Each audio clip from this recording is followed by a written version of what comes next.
నమస్కారం రైతు సోదరులకు శుభోదయం నేలతల్లి కార్యక్రమానికి స్వాగతం రైతులు సాగులో అధిక దిగుబడులు సాధించే విధంగా ఈ ఏడాది ఖరీఫ్ రబీ సీజన్లలో కొత్త రకం విత్తనాలను రైతులకు పరిచయం చేయనున్నట్లుగా ఆచార్య ఎన్జీ రంగా విశ్వవిద్యాలయం శాస్త్రవేత్తలు తెలిపారు అనంతపురం జిల్లా రేకులకుంట వ్యవసాయ పరిశోధన కేంద్రంలో యూనివర్సిటీ డైరెక్టర్లు ప్రశాంతి సుబ్బిరామిరెడ్డి ఆధ్వర్యంలో జరిగిన సలహా మండలి సమావేశంలో కొత్త వంగడాలు వ్యవసాయ యంత్ర పరికరాలపై చర్చించారు కొత్త రకం వంగడాలు అందుబాటులోకి తేవడంతో పాటు దేశంలో మొదటిసారి మందుల పిచికారీకి యంత్రాలు కొనుగోలు చేసి ప్రయోగాలకు శ్రీకారం చుట్టామంటున్న విశ్వవిద్యాలయం డైరెక్టర్ ఆఫ్ రీసెర్చ్ డాక్టర్ ప్రశాంతితో మా సీనియర్ కరెస్పాండెంట్ ప్రవీణ్ ప్రత్యేక ముఖాముఖి ఇవాల్టి కార్యక్రమంలో మీకోసం రీసెర్చ్ డైరెక్టర్ ప్రశాంతి గారిని తెలుసుకుందాం. మేడం చెప్పండి, అంటే ముఖ్యంగా చూసుకుంటే మన రాష్ట్రంలో ఇప్పుడు రాబోయే ఖరీఫ్ సీజన్కి ఎటువంటి టెక్నాలజీని అందుబాటులోకి తెస్తున్నారు, విత్తనాల్లో కావచ్చు ఇతర దీంట్లో కావచ్చు?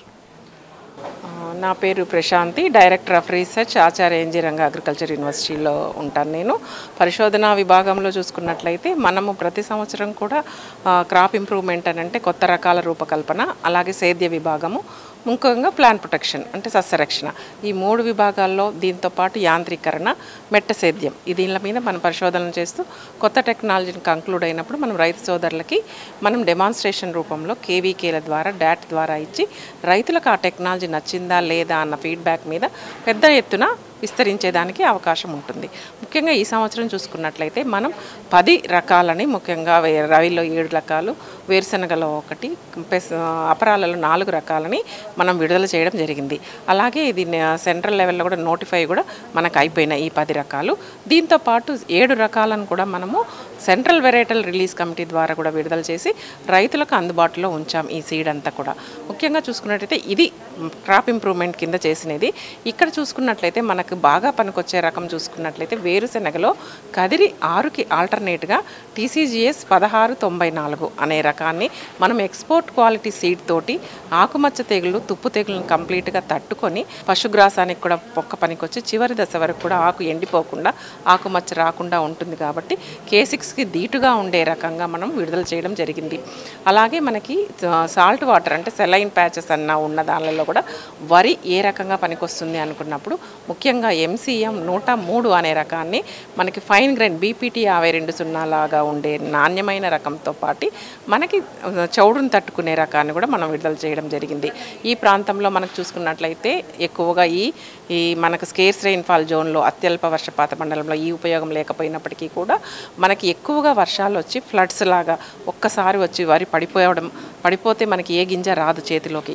అటువంటప్పుడు MTU 1318 అనే రకాన్ని మనకి స్వర్ణకి దీటుగా ఆల్టర్నేట్ వెరైటీగా విడుదల చేయడం జరిగింది.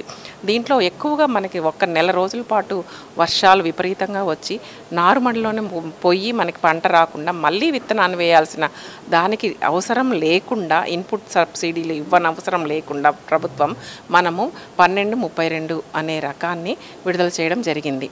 అది మారుటేరు నుంచి. ఇలా మనం ఏ సమస్యను తీసుకొని ఆ సమస్యకు సమాధానంగా మట్టుకే రకాలు విడుదల చేస్తున్నాం. కానీ ఇంత ఎత్తున మనకి దిగుబడి పెరుగుతుంది అని చెప్పటం లేదు. దిగుబడి ఏమాత్రం తగ్గకుండా అప్పుడు ఉన్న సమస్యకు సమాధానంగానే ఇస్తూ రకాలను విడుదల చేయడమే మేము ఒక ముఖ్య లక్షణంగా పెట్టుకున్నాం. ఇంకొకటి చూసుకున్నట్లయితే మనము ఈ ప్రాంతంకి అవసరమైనది కస్టమ్ హైరింగ్ సెంటర్ లాగా యాంత్రీకరణ. ఇలాగ చూసుకున్నట్టే మన ఈ అనంతపూర్ స్టేషన్లోనే మనం SC ST సబ్ ప్లాన్ కింద సుమారు 3 లక్షలు మనకు వచ్చినప్పుడు వివిధ రకాల యాంత్రీకరణ చిన్న ఇంప్లిమెంట్స్ అన్నీ కూడా పెట్టి రైతు సోదరులకి అందుబాటులో ఉంచే విధంగా ఈరోజు కూడా మనం ఈ జెడారేసీలో కూడా ప్రదర్శనలో ఉంచున్నాం. అవన్నీ కూడా చూసినట్లయితే చిన్నగా మనకు క్యాస్టర్ కానీ అదే ఆముదాలు, కంది ఇవన్నీ కూడా షెడ్ చేసేసి భూమిలోకి ఇన్కార్పొరేట్ చేసే రకము, అలాగే ఆముదాన్ని సాళ్ళల్లో వేసుకునేదానికి, సాళ్ళ మధ్య కలుపు తీసేదానికి ఇవన్నీ చిన్న ఇంప్లిమెంట్స్ కూడా ఉపయోగపరంగా ఉండేటట్టుగా మనం ఈరోజు ప్రదర్శనలో కూడా ఉంచున్నాము. ఇంకోటి సులభంగా మనకి లేబర్ ఎక్కువగా అయిపోతుంది, కూలీలు దొరకటం లేదనే సమస్యలో యాంత్రీకరణలో భాగంగా డ్రోన్ టెక్నాలజీని కూడా ఇంట్రడ్యూస్ చేయడం జరిగింది.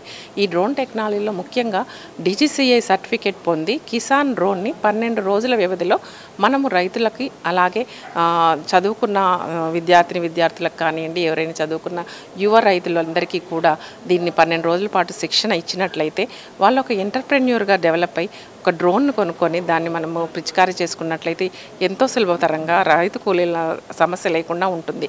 ఈ డ్రోన్ల శిక్షణని మనం 12 రోజుల పాటు ఆచార్య ఎన్జీ రంగ వ్యవసాయ విశ్వవిద్యాలయం లామ్లో ఇస్తున్నాము.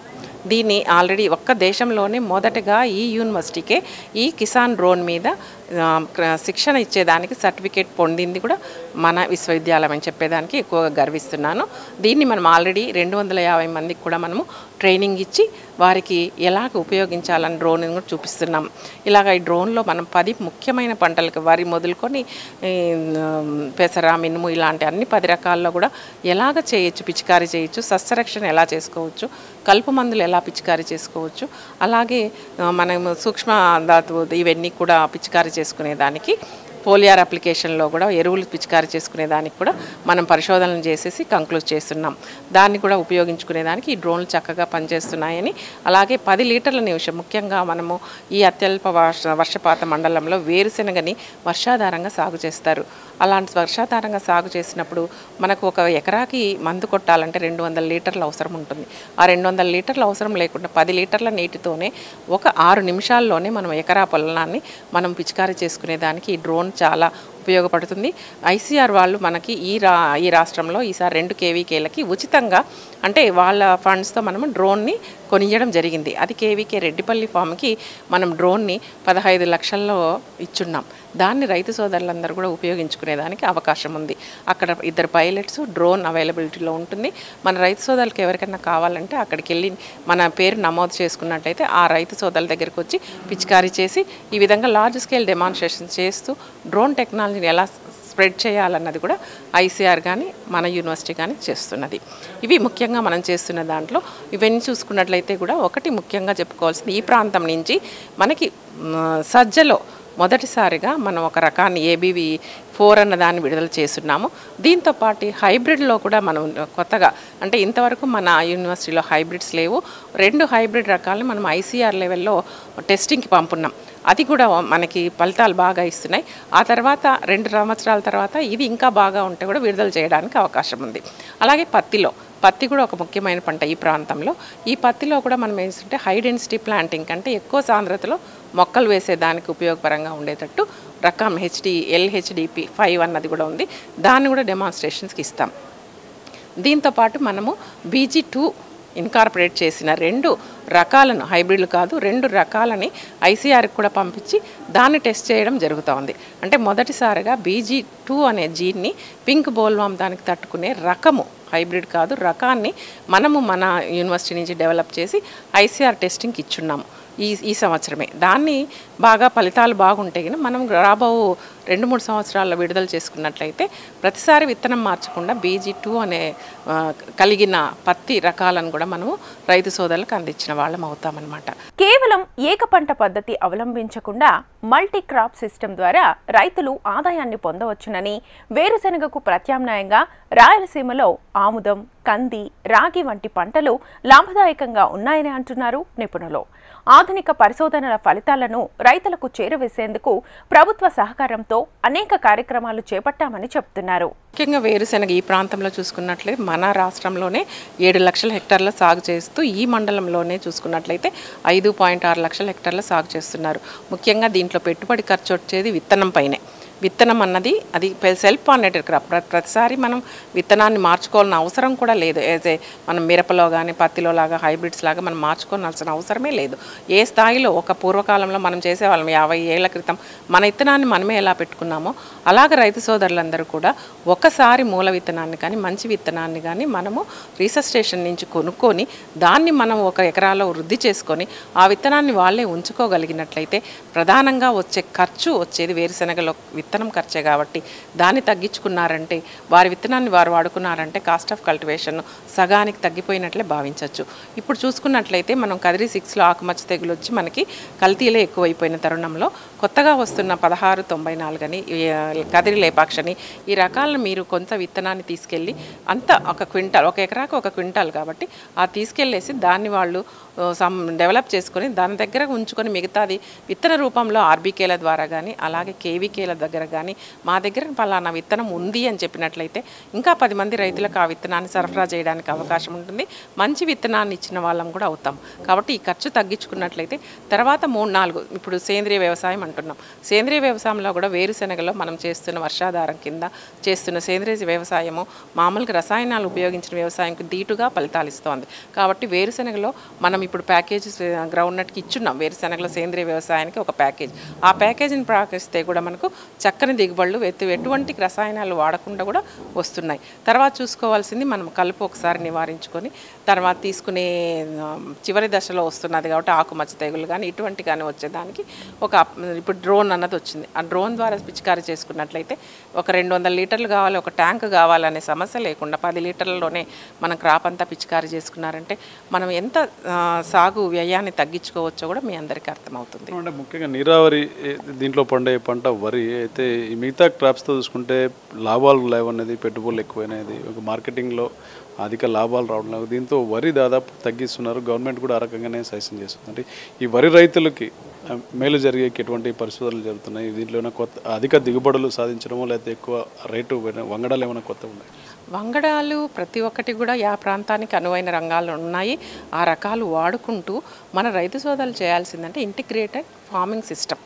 ఒక్క వరే కాకుండా వరితో పాటు గట్లపైన మనకు హార్టికల్చర్ క్రాప్స్ అయిన అరటి కానీ కూరగాయలు కానీ అలాగే ఫామ్లో చెరువులు పెంచుకోవడం, ఒక ఆవులు కానీ ఇలాగ 5 కాంపోనెంట్స్తో మనం ఆ ఇంటిగ్రేటెడ్ ఫార్మింగ్ సిస్టమ్ని డెవలప్ చేసాం. అది మారుటేరు నుంచి డెవలప్ చేశారు. అలాగే విజయనగరం, నెల్లూరు ఈ ప్రాంతాల్లో అంతా కూడా ఈ 5 కాంపోనెంట్లు అంటే fishery component, poultry component, horticulture component, agriculture వరి వేసుకోవడం, అలాగే పశువు ఒక ఆవు, ఈ 5 కాంపోనెంట్లు కలుపుకొని చేసుకున్నప్పుడు ఎకరాకి మీకు చంచడి ఆదాయం వచ్చి నికరాదాయంతో మిగులుతుంది. వరికే పోకుండా ఇంటిగ్రేటెడ్ ఫార్మింగ్ సిస్టమ్ చేసుకోవడం, అలాగే సమ్మర్ సీజన్ వచ్చే లోపల మన భూమిలోని సాంద్రత పెంచుకోవడానికి గ్రీన్ మెన్యూర్ క్రాప్స్ వేసుకున్నట్లయితే జనుము జీలుగా వేసుకొని భూసారాన్ని పెంచుకున్నట్లయితే కూడా దిగుబడి పెంచుకోవచ్చు. అలాగే ఇంటిగ్రేటెడ్ కాంపోనెంట్ సిస్టమ్ ఒక్క దాంతో ఇప్పుడు కాదు, 2-3 కాంపోనెంట్లు వాళ్ళకి నచ్చిన ఏదైనా ఒక 2-3 కాంపోనెంట్స్ కలుపుకొని ఇప్పుడు ఇచ్చిన 5 కాంపోనెంట్స్ మేము ఇస్తున్నాం. కనీసం 3 అన్నా వాళ్ళు ఇంటిగ్రేట్ చేసుకున్నట్లయితే సుస్థిర వ్యవసాయాన్ని పొందేదానికి అవకాశం ఉంటుంది. వేరుశెనగకు సంబంధించినటువంటి రైతులు ముఖ్యంగా అంటే పెట్టుబడులు తగ్గించుకోవడానికి, దిగుబడులు సాధించుకోవడానికి ఆల్టర్నేటివ్ క్రాప్స్ మీద గవర్నమెంట్ పోతుంది. వేరుశెనగ ప్రత్యామ్నాయ పంటలు సాగు చేయమని చెప్తుంది. అంటే ఈ ప్రత్యామ్నాయ పంటల సాగులో ఏది ఇంపార్టెంట్ అంటారు? ముఖ్యంగా మిల్లెట్స్ కానీ ఇతర రకాలు చెప్తున్నారు. వీటి ఫలితాలు ఎట్లా ఉండబోతున్నాయి? రైతులకు ఎటువంటి సూచనలు చెప్తారు? తప్పకుండా అండి. వేరుశెనగ ఒక్కటే వేసుకుంటే నష్టపోయే అవకాశం ఉంది.